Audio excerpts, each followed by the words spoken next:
Bismillahirrahmanirrahim. Assalamualaikum warahmatullahi wabarakatuh.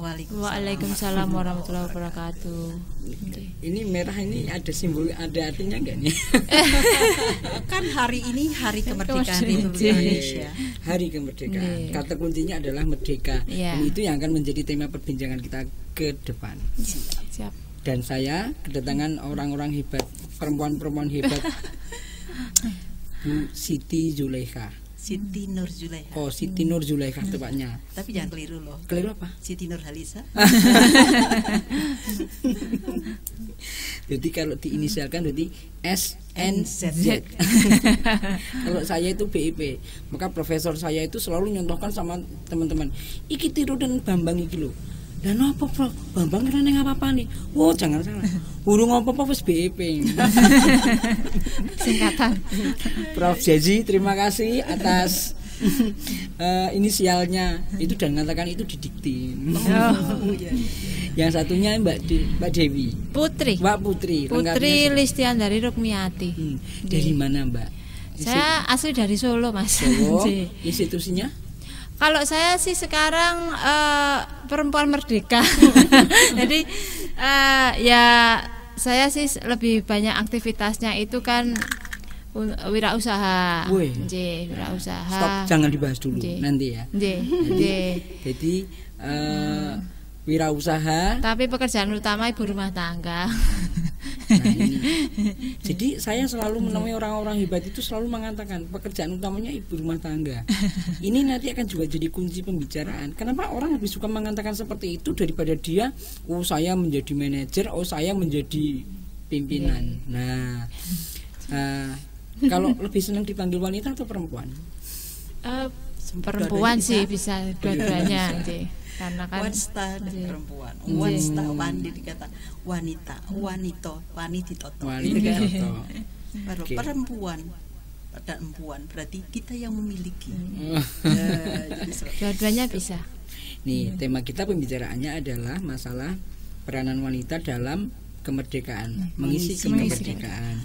Nah, sekarang ini kalau melihat di jalanan, di kantor, di kampus, peran wanita ini sudah mulai mendominasi. Nah, tetapi lebih banyak juga ada yang sampai kebablasan. Saya tanya dulu sama Putri yang masih muda. Umurnya berapa sih? Saya alhamdulillah sudah 47 tahun. Oh, iya, berarti sudah tetap enom. Nggak seperti overseknya. Sudah 47 tahun. 47 tahun kan belum 50. Belum, bentar lagi Mas. Mau cepet-cepet apa mau agak diulur? Proses saja, mengikuti proses. Ya, tapi saya itu orangnya sabar. Jadi kalau mau dulu silakan. Kalau saya juga sabar, proses saja. Kayak gimana nih? Jadi gimana menurut saya panggilnya Mbak atau Ibu? Mbak monggo, asal jangan bude. Nah, perempuan sekarang menurut Mbaknya itu gimana? Sekarang kondisinya? Ya baik. Sebelumnya kan saya sebenarnya sebelum resign dari Lembaga Bantuan Hukumnya Aisyah Jawa Tengah. Saya itu kan aktivis perempuan. Jadi ya 15 tahun lah jadi aktivis perempuan di Kota Solo dan Jawa Tengah. Karena wilayah kerja kita dulu itu se-Jawa Tengah. Memang lebih banyak ke Aisyah, tapi karena lembaga ini untuk umum akhirnya juga ke masyarakat umum. Nah, kalau saya melihat perempuan dan wanita zaman sekarang Mas ya memang tuntutan zaman itu kita perempuan dan wanita itu harus bisa multitasking ya. Multitasking artinya bisa melakukan banyak pekerjaan, banyak tugas yang itu adalah memang peran kita. Nah, makanya sekarang banyak perempuan karir, banyak wanita karir, banyak perempuan yang harus bekerja di public area, banyak bekerja di bidang-bidang sosial, aktivitasnya banyak di bidang-bidang ekonomi seperti itu, karena itu memang tuntutan zaman. Kemudian ada peran juga di bidang politik karena banyak advokasi kebijakan yang menyangkut kebijakan perempuan dan wanita yang harus ditangani sendiri oleh wanita, karena yang tahu tentang apa saja yang dibutuhkan perempuan dan wanita itu kan wanita. Nah, Jadi kalau zaman sekarang banyak perempuan yang aktif bekerja, aktif bersosial, jadi aktivis itu karena tuntutan zaman, tanpa harus meninggalkan peran utamanya ketika dia harus berperan domestik untuk menjadi istri dan ibu di rumah. Itu nggih. Jadi zaman sekarang tuh malah lebih banyak berperan ganda. Kalau zaman sekarang nggih, lebih banyak berperan gandanya. Jadi di luar juga aktif, di rumah pun harus berperan sebagai ibu dan istri untuk anak-anak dan suaminya. Nah sekarang yang Bu Siti tadi itu, jadi sekarang ini kondisinya memang apakah sudah separah apa? Kalau saya boleh berbicara, bahwa perempuan itu selalu dibutuhkan sampai kapan? Oh iya, pasti. Dan tema itu selalu hangat untuk ditulis, diekspos, digunjingkan, dirasani, dinyiri. Jadi kalau berbicara tentang perempuan tidak akan habis. Tetapi seberapa jauh sih kita melibatkan diri dalam kehidupan sehari-hari? Tentu saja keseimbangan, karena tugas perempuan beda dengan laki-laki. Perempuan diciptakan dari tulang rusuk laki-laki, kan begitu kan? Namun demikian kesertaan perempuan ini mewarnai apapun yang ada di dunia ini. Tentu saja sesuai dengan batas-batas yang menjadi wilayah perempuan. Baik itu di dalam lingkungan keluarga, di dalam bermasyarakat dan sebagainya. Ibu adalah peran utama perempuan. Kemudian juga sebagai istri, pendamping suami adalah tugas pokok perempuan yang kedua. Yang ketiga, perempuan tugas pokoknya adalah bersosial bersama masyarakat luas. Itu. Ya. Nah, jadi tadi kalau ditanya lebih senang dipanggil perempuan atau wanita, gimana ya perbedaannya? Kalau orang tua kita mengatakan wanita, wanita toto. Jadi kita sebagai perempuan tetap harus menyadari kodrati kita sebagai wanita. Waniti toto, waninoto, ya, dalam arti ya kita kepada suami harus samina watona. Setinggi apapun perempuan ilmunya, sepandai apapun perempuan ilmunya, tetap harus samina watona dan taat patuh pada suami selagi suami itu memang pantas untuk dijadikan imam. Kemudian perempuan dari kata perdampuan. Jadi kita memiliki apa? Memiliki hak-hak yang harus kita perjuangkan.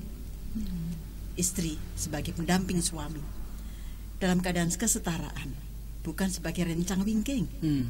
Sama, ayo bagaimana kita mengelola keluarga kita manajemen dalam keluarga kita, kan begitu? Karena apa? Tanpa manajemen yang baik, bagaimana kolaborasi, bagaimana kerjasama antara suami, istri, dan anak. Di saat kita sebagai ibu, bagaimana kita menjadi ibu? Di saat kita menjadi istri, bagaimana kita menjadi istri? Di saat kita di tengah-tengah masyarakat, bagaimana kita menjadi perempuan yang bisa dihormati oleh keluarga kita, tetangga kita, dan semuanya. Jadi nyun sewu, bukan tanda petik dihormati, minta dihormati, tidak. Tapi bagaimana inner beauty yang ada pada diri kita bisa kita terapkan benar-benar sesuai dengan keadaan dan harapan kita semuanya. Maka Pak Bambang, ibu rumah tangga. Nah, ketika ditanya pekerjaannya abang ngasto di mana, pekerjaannya apa? Ibu rumah tangga. Kenapa lebih senang dipanggil seperti itu? Padahal dia itu di luar itu kiprahnya itu luar biasa. Gimana? Ya karena di dalam pekerjaan sebagai ibu rumah tangga itu ada jalan menuju ke surga. Jadi kan upahnya itu memang tidak di dunia. Justru upah yang tidak di dunia ini yang harus istiqomah kita perjuangkan, gitu, sebagai istri yang tadi Bu Zuleka sudah jelaskan, samina wa atona pada suami, menjadi teman sejawat bagi suami, artinya kita itu juga menjadi pendamping hidup. Nah, pendamping hidup kan kita harus istiqomah, kita harus berjalan bersama-sama dalam keadaan apapun. Yaitu kadang yang justru zaman sekarang itu susah itu dalam keadaan apapun menerima itu loh yang kadang justru ini yang menimbulkan menerima dalam keadaan apapun. Nah, itu juga bisa dibalik. Jadi ibu kan juga harus gitu, kita juga harus istiqomah terhadap tugas kita sebagai ibu, mengerti tentang anak-anak kita, mendidiknya, mengasuhnya, dan itu tidak mudah di zaman sekarang ya. Anak-anak sudah banyak terpapar kemajuan zaman, teknologi komunikasi. Peran ibu zaman sekarang itu lebih apa ya, lebih kalau di rumah itu kita harus jadi teman bagi anak-anak juga, teman bercerita, teman COVID ini. Nah, nggih. Perempuan Ya. jadi guru loh. Iya. Jadi guru. Ini yang saya mau Double tanya. job yang punya anak kecil siapa nih? Nah, umur berapa? paling kecil 4 tahun. Yang SD ini berarti? Belum. Belum. Yang sekolah? Hampir 5 tahun berarti. Yang sekolah siapa yang sudah? Yang nomor 1 sudah kuliah semester 7. Iya, jangan yang kuliah. Oh nggih. Yang sekolah nomor 2 kelas 3 SMA. Nah, ini cocok. Nggih. Oh, kelas 3 SMA juga nggak cocok kayaknya. Jadi di bawahnya udah nggak ada lagi. Yang nomor 3 itu umur Anaknya berapa? 4. Nomor 3 umur 7 tahun itu ini. anak autis. Oke. Jadi dia tidak bersekolah tapi masih proses terapi. Yang nomor kecil sendiri 5 tahun, hampir 5 tahun. Berarti ini nggak ada yang bisa dijadikan sampel. Tapi saya tanya dulu. Ini kan sekarang pandemi. Nah, guru-guru ngajar. Jadi sekolah di SMPPK yang JPK siapa? Yang paling besar yang sudah kuliah. Oh, berarti sudah kuliah. Nggih. Pak, nah ini ada alumnusnya putranya. Pak Moko. Pak Moko. Ustadz Moko sama Ustadz Upi. Baik kok sama saya. Nggih. Jadi kalau saat ini misalnya pembelajaran yang daring, ini kan anak-anak akhirnya dirumahkan. Nggih. Begitu di rumah belajar maksudnya belajar sendiri. Nggih. Tapi kenyataannya bagaimana? Yang kelas 3 SMA ini ya. Jadi yang kelas 3 SMA kan belajar daring di rumah. Ini kan karena dia kelas 3 SMA kan harus mempersiapkan untuk ujian kelulusan. Ya harus, ternyata gini, karena dulu saya kalau anak-anak sekolah dulu saya aktif di komite di paguyuban orang tua murid, termasuk dulu di SMP Muhammadiyah PK. Usmoko sama Usupi pasti kenal sekali dengan saya. Jadi mendampingi anak ini sebenarnya memang tugas utama ibu. Walaupun dulu nggak pernah sekolah daring anak-anak ya, sekolah umum sebelum pandemi ya, terus sekarang pandemi ya, itu memang sudah tugas utama. Jadi kalau saya sih banyak yang mengeluh nggih, kalau saya mengeluhnya cuma satu, kuotanya boros. Kuotanya boros tenan wis ra umum. Iya. Tapi kalau mendidik, mengawasi anak belajar ya itu memang sudah tugas utama gitu loh. Jadi ya malah justru saya bisa belajar lagi. Artinya ketika anak-anak itu misalnya Zoom, saya kan belum pernah Zoom. Wah, ini teknologi komunikasi yang luar biasa walaupun boros kuota. Tapi kan kita lebih mendekatkan diri kita dengan dunia luar. Kemudian ada Google Class misalnya, belajar dengan YouTube misalnya. Nah itu kan justru saya tertarik, itu sebuah proses pembelajaran baru yang memang kita justru harus juga belajar untuk mengeksploitasi kemampuan anak di situ. Nah, tapi tidak pernah merasakan ya, berarti yang ngerjakan tugas siapa gitu? Oh enggak, kalau saya gini, nek kuwi tugasmu ya garapan, nek kira garap ya tanggung jawabmu.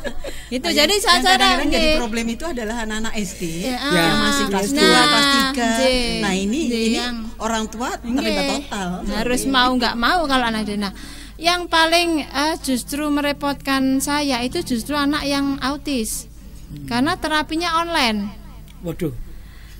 Nah, jadi kalau yang anak yang lain sekolah online, anak saya terapi online. Ketika dulu proses terapi itu kita kan bukan terapis. Kita proses terapi dari awal. Psikologi. Iya. Jadi proses terapi dari awal itu kan sejak umur 2 tahun dia sudah dipegang terapisnya. Satu anak satu terapis. Model di pusat layanan terapinya seperti itu. Nah, ketika pandemi kemarin, kita mau nggak mau jadi terapinya anak-anak di rumah dengan bimbingan dari terapis lewat online. Ini yang kesusahan karena anak-anak autis itu kan berbeda dengan anak yang lain. Mereka berkebutuhan khusus. Jadi ketika di rumah dia terlalu banyak terdistrak ketika terapi di rumah. Ada adiknya, ada kakak-kakaknya. Kemudian mungkin di rumah banyak hal-hal yang lebih menarik ketika dibanding di ruang terapi. Ada orang tuanya yang mungkin jadwalnya tidak sama dengan di ruang terapi. Lah ini yang justru kalau menurut saya unik ya. Uniknya adalah saya harus menyiapkan equipment terapis yang itu sebenarnya ternyata bisa kita dapatkan dari semua yang ada di rumah. Jadi misalnya belajar kontrol motorik, memegang gelas. Kalau di ruang terapi mungkin ada alatnya. Lah sekarang adanya gelas, pegang gelas diangkat supaya tidak pecah. Walaupun harus mengorbankan banyak gelas, ya enggak apa-apa, karena itu proses. Nah, jadi uniknya justru saya rasa ngomong ini semetek ngomong. Jadi terus yang paling susah itu terapi bicara, karena dulu terapisnya itu kan kalau terapi bicara dia berhadapan dengan terapisnya mencari fokusnya, titik fokusnya dia dulu, yang menarik dia, minatnya di mana, fokusnya dia. Lah di rumah ketika saya pegang misalnya masker, saya jadi bilang masker di depannya dia, masker. Dia menatap saya, masker. Adiknya lewat, udah lewat. Konsennya putus. Dan itu nanti bisa bilang masker itu mungkin bisa seminggu lebih bilang dia ini masker. Nah itu yang akhirnya secara psikologis juga mempengaruhi saya ya sebagai seorang ibu. Iki piye sih ya, neng terapine gampang. Itu sejak bayi gitu atau gimana? Ya, jadi kalau dari keterangan dokter anak memang sebenarnya itu bawaan sejak bayi. Jadi, tapi ketawanya umur 2 tahun. Nah, sudah saya terapi sejak umur 2 tahun. Tapi dia memang masih spektrum sedang, belum tinggi spektrumnya. Karena saya mengurangi dengan pembuatan pola makan. Jadi ada zat-zat makanan tertentu yang tidak boleh diberikan sama sekali biar dia tidak hiperaktifnya menjadi-jadi. Dan fokusnya bisa cepat muncul. Nah, makanan ini juga kalau di terapis kan kita sering konsultasi dengan terapi untuk makanan dan sebagainya. Di rumah saya harus mengatur sendiri. Mbak, kakak-kakaknya, adiknya semua di rumah. Tidak keluar sekolah, tidak keluar kuliah kan tidak jajan di luar. Jadi kan di rumah harus disediakan jajanan. Lah kalau yang lain ini kan jajanannya biasa.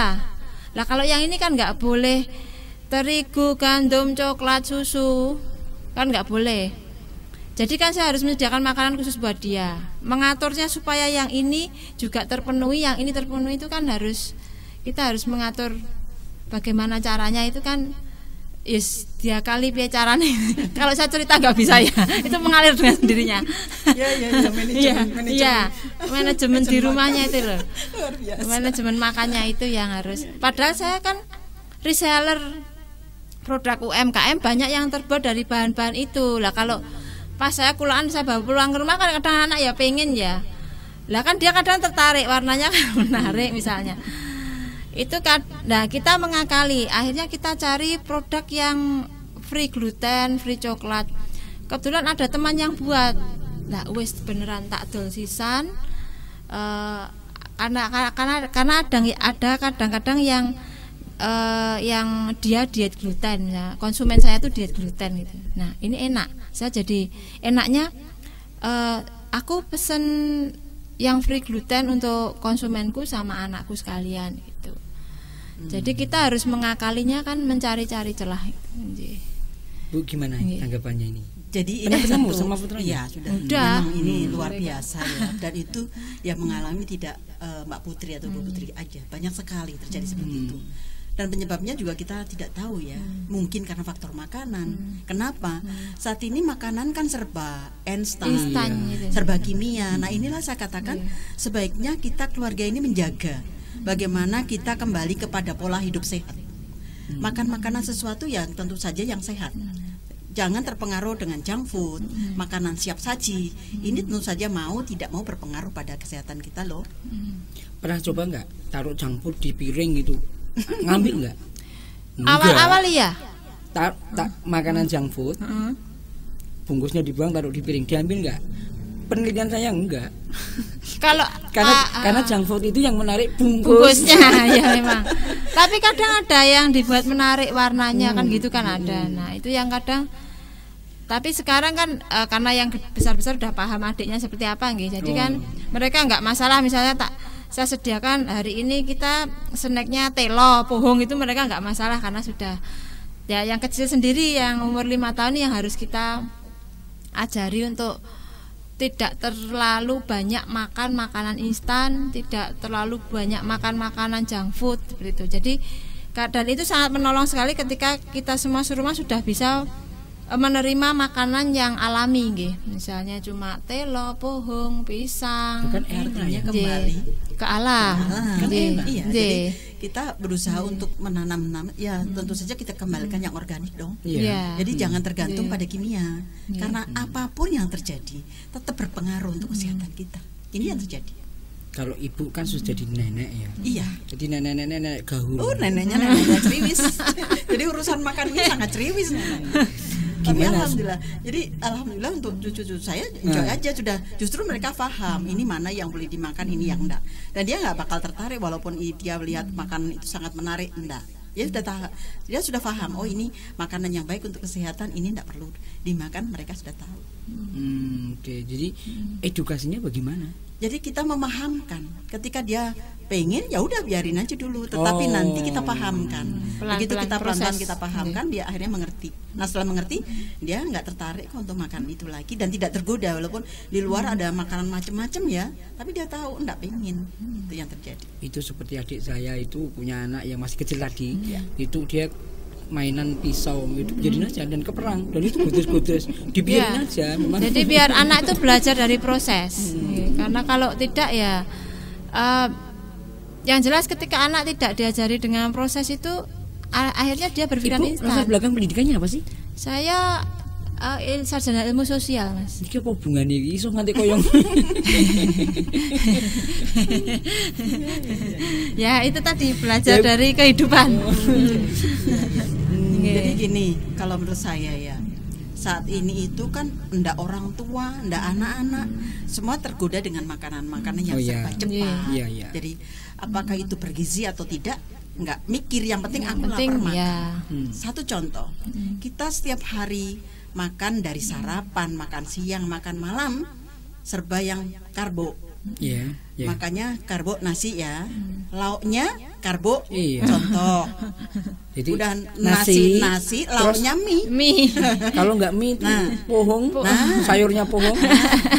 Terus yang lainnya siangnya makannya lele goreng, malamnya bebek goreng. Nah, aku tahu ya apa yang terjadi, penumpuan. Nah, akhirnya terjadilah satu kelebihan yang ini tidak kita sadari. Mana sayurnya, mana buahnya, lupa. Vitaminnya. Nah, inilah akhirnya yang terjadi penumpukan itu. Maka tidak aneh kalau masih usianya muda, tapi sudah banyak yang kolesterolan, yang kena diabetes dan sebagainya.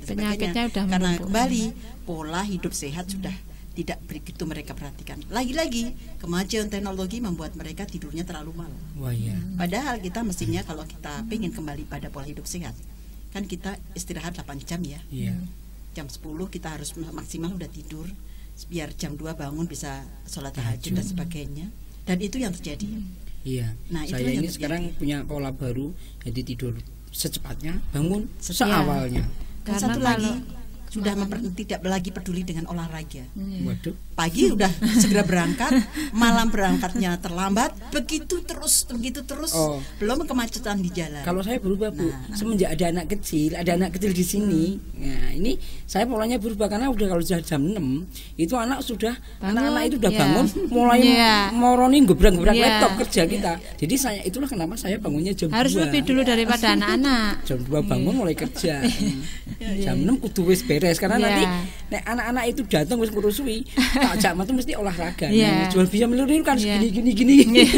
Olahraga. Jadi gini, harapan kami dengan memperingati hari proklamasi yang ke-75 ini, menyadarkan kembali kepada kita semua para ibu, ayo kita bersama-sama mengisi kemerdekaan ini dengan sesuatu yang bermanfaat untuk masyarakat. Yang kelihatannya sederhana ya, berbicara tentang anak autis. Ini belum semua mengalami dan belum tahu ilmunya. Maka lewat komunikasi ini ada ilmu yang bisa disampaikan Mbak Putri ya untuk audiens. Kemudian melalui media ini saya mengajak kepada siapapun yang ada di lingkungan kita, yuk kembali pada pola hidup sehat, pola olahraga, pola makanan seimbang, pola istirahat seimbang, dan satu lagi jangan lupa hablum minannas dan hablum minallah harus seimbang. Memang pada puncak usia, jadi di usia saya 20 sampai 25 itu anak-anak itu masih kayak kemeron itu. Ya, mencari jati diri. Ngedak-dak gitu. Iya. Opo dilebok kayak gini. Iya. Karena dia kan mencari jati diri ya. Kadang mengikuti apapun yang belum tentu sesuai dengan dirinya gitu. Jadi Dan ya eloknya harus orang tua itu kadang istilahnya Jawa itu malah bangga ya. Iya. Anaknya minta junk food, minta ini di tempat ini malah kayak ada kebanggaan tersendiri gitu. Nah, inilah pastinya pola yang harus kita kembalikan. Yuk, kembali pada pola hidup sehat. Satu. Dan menghiasi dengan kegiatan-kegiatan yang bermanfaat untuk lingkungan kita. Dengan adanya COVID ini justru mengembalikan kita bagaimana fungsi kita sebagai orang tua, bagaimana fungsi kita sebagai istri, dan semuanya kembali pada tatanan awal. Kan banyak itu orang yang menggerutu, menyesali, dan mereka banyak yang menghujat kayak gini. Harusnya kan kayak gitu, harusnya mesti syukuri. Memang awalnya pasti kan kaget, tapi kan kita harus berproses. Jadi ya namanya hidup itu kan semuanya berproses, nggih. Jadi kalau kita sering terkaget-kaget malah jantungan nanti. Jadi ya kaget sebentar, tapi habis itu kan kita harus bagaimana caranya hidup kita berjalan, bagaimana kita tetap harus menjalankan peran dan tugas kita dengan baik seperti itu, dan itu harus menyesuaikan situasi dan kondisi. Nah, ini justru kalau namanya perempuan, wanita itu ya bukan karena saya seorang perempuan ya lalu bahwa mengatakan ini lebih luwes ke perempuan, tapi memang karena apa? Posisi dia harus berperan ganda ini loh yang kadang jadi menjadikannya harus luwes. Kayaknya bukan cuma ganda deh. berperan banyak multi ganda aja. Multitasking itu tadi. Iyalah. Jadi harus luwes. Ya, kalau nggak luwes yang ya terjadi. Apalagi dengan dikatakan jangan sampai perempuan overload tadi ya. Jadi peran perempuan akhirnya jadi berlebihan gitu kan. Tadi dikatakan di awal, ya kembali kita mesti kembali pada kodratnya. Sepandai apapun perempuan, tetap kita menyeimbangkan, menyelaraskan dan kembali pada porsi kita masing-masing. Dan kelebihan perempuan ini sangat luar biasa. Di satu sisi dia sambil rebus air, sambil masukkan cuci pakaian, sambil terima telepon, sambil tangannya rajang berambang, rajang sayur. Ini kelebihan perempuan loh. Kalau bapak-bapak bisa nggak kira-kira bapak-bapak? Bukannya nggak bisa, nggak mau. Lah itu yang kadang nggak mungkin Mbak, saya di depan laptop nggak ngurusin, nggak mungkin. Ya, bukannya itu yang maaf ya. Fokusnya mesti satu. Iya. Jadi yang kadang antara tidak bisa dan tidak mau itu berbeda permasalahan. Laptop saya itu udah 2 malam nggak mati loh. Antara tidak mau dan tidak bisa itu ini kalau jalan nggak datang belum saya matikan. Jadi kadang ini gini, aja nggak matikan, ini kerja ini berjalan terus. Jadi kadang sebenarnya bisa, cuma gini sebenarnya bisa, cuma kadang itu lawangan nek nandangi ngopo aku nandangi nah pola seperti itu yang kadang kita kita itu harus merubah. Jadi misalnya ketika kita harus menangani pekerjaan 2-3 bersamaan ya, karena ini harus diselesaikan, kita harus berusaha untuk menyelesaikan. Tinggal bagaimana kita memanajemennya. Misalnya ya dibuat dapurnya dekat dengan tempat cuci baju misalnya, atau laptopnya dibawa ke dapur. Karena saya pernah awal pandemi ya, jadi bulan Maret menjelang Ramadan saya jadi fasilitator online, fasilitatornya. Karena itu jam fasilitator adalah jam 9 sampai jam 12 siang. Itu kan jam sibuk saya multitasker di rumah. Anak-anak harus selesai, yang sekolah, yang kuliah harus kuliah sekolah online.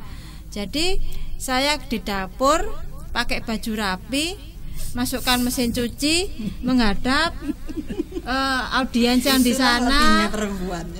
Sementara ini anak, ya saya minta tolong suami dulu, Mas tolong didulang sih, diajak main dulu yang kecil-kecil.